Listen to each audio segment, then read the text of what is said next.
It is too hot to work today, and so we're going to give you an update on what's going on here at the Victorian Twinhome.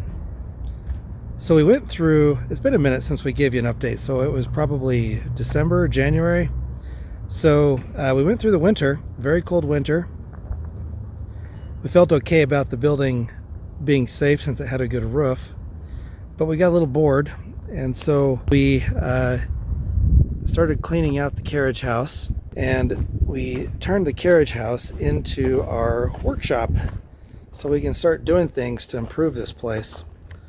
So this is our milling bay. This is where all the exciting stuff happens. And then over here we've got a bay where we finish stuff. So this is where we assemble things and put the finishes on them.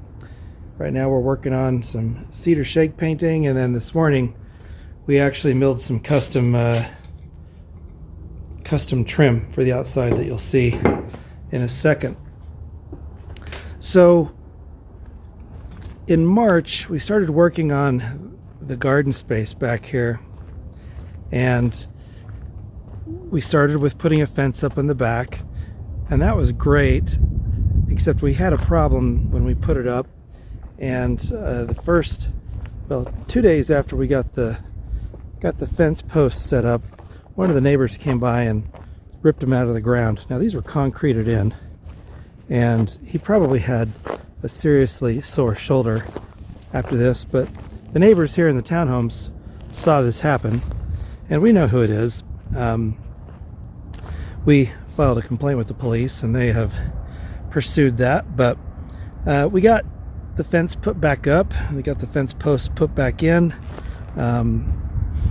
And then a little later we had My Hometown come and help us install these fence posts here. We're gonna put some more up. In fact, one of our challenges was trying to figure out parking, because we need 15 parking spaces for between these two buildings, and we didn't know if we would have enough, because what we want to do is take this portion, which is asphalted, rip it up and make this part of the green space for the garden.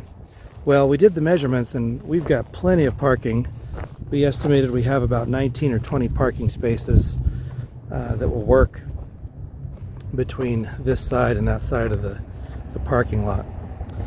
So this is all good. Now, one of the things that we started doing was working on windows, and we wanted to start getting the outside trimmed up and looking a lot better. So we worked on, this was something that I was starting from scratch, and didn't know what I was doing, but after watching enough YouTube videos and some trial and error, I was able to create a window for our little shed back here. And show you. Yes, this is our second attempt at making a divided pane window, and so we obviously need to paint this shed here, but that's the window. A good first try. Learned a lot with that window. So we had those dormers up there, and those dormers have been framed in since October, and I was making the windows for this, and we decided to use poplar for these windows, which we'll see how that handles. I don't think they're going to get too much weather because they're punched in pretty deeply, and we've put a lot of weatherproofing on them. But part of our plan here is to get rid of this decking, all this horrible decking and railing, and in order to do that we have to get everything taken care of up here because we're using it as scaffolding. But here are the dormer windows as of this morning. There's our trim that we put on just a few hours ago, and so these open, they go into the kitchens of these little units, and the cedar shakes you saw downstairs will go on here soon. We're getting those painted, so probably tomorrow or maybe next week those will go on. So we'll see how much time we have. One of the things we've been working on is getting a window prepared for this space. Remember, this was a window converted to a door, and we're converting it back to a window. So part of that challenge was getting everything down here at the bottom put in order. So there was a sill, a little door sill here that jutted out, and we didn't want that to be sticking out and looking weird. We also needed to restore the wood sill to the window. So got a piece of fir and cut out some bricks and put that in. And then we're going to have a 1/1 window, a double hung window there that will fill that space. And this is going to be a bedroom behind that door.